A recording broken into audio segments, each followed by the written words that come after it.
Ballon d'Or নিয়ে রোনালদোর মন্তব্যে রদ্রির ক্ষোভ। 2024 সালের ব্যালন ডি'অর পুরস্কার নিয়ে ক্রিস্টিয়ানো রোনালদোর বিতর্কিত মন্তব্যে পাল্টা প্রতিক্রিয়া জানিয়েছেন ম্যানচেস্টার সিটির মিডফিল্ডার রদ্রি। রোনালদো বলেছিলেন, ভিনিসিয়াস জুনিয়র এই পুরস্কারের আরও যোগ্য ছিলেন, কারণ তিনি চ্যাম্পিয়ন্স লিগ জিতেছেন এবং ফাইনালে গোল করেছেন।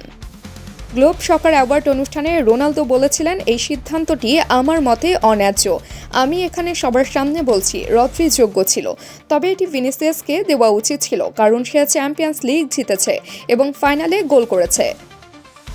তিনি আরও বলেন, আপনারা জানেন এই পুরস্কারের অনুষ্ঠানে কি হয়, এ কারণেই আমি গ্লোব সকার অ্যাওয়ার্ড ভালোবাসি, এটি সৎ।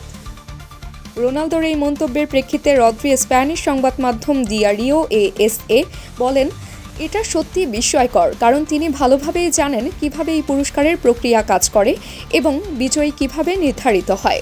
তিনি আরও যোগ করেন, এই বছর সাংবাদিকরা যারা ভোট দেন তারা মনে করেছেন আমি এটি পাওয়ার যোগ্য। সম্ভবত এরা একই সাংবাদিক যারা কোনো এক সময় রোনালদোকে জিতিয়েছেন এবং তখন তিনি এটি মেনে নিয়েছিলেন। রদ্রি শুধু ম্যানচেস্টার সিটির প্রথম খেলোয়াড় হিসেবে ব্যালন ডি'অর জেতেননি, বরং ইউরো 2024-এ স্পেনকে চ্যাম্পিয়ন করতেও গুরুত্বপূর্ণ ভূমিকা রেখেছেন। ওই টুর্নামেন্টে তার প্লেয়ার অফ দ্য টুর্নামেন্ট ঘোষণা করা হয়। অন্যদিকে রিয়াল মাদ্রিদের ভিনিসিয়াস জুনিয়র এই বছর La Liga, Champions League, UEFA Super League এবং ফিফা ইন্টারকন্টিনেন্টাল কাপ জিতেছেন।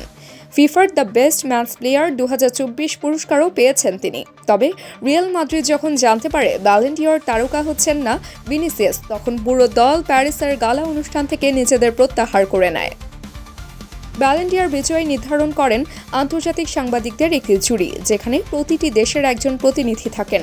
সর্বশেষ ফিফা র্যাঙ্কিংয়ের শীর্ষ 100 দেশের প্রতিনিধিরা 30 সদস্যের সংক্ষিপ্ত তালিকা থেকে 10 জন খেলোয়াড়কে ক্রমানুসারে বাছাই করেন। এই খেলোয়াড়দের পয়েন্ট প্রদান করা হয় এবং সর্বাধিক পয়েন্ট পাওয়া খেলোয়াড় বিজয়ী হন। তাবাসসুম হক, আনিকা, ই সময়, ঢাকা।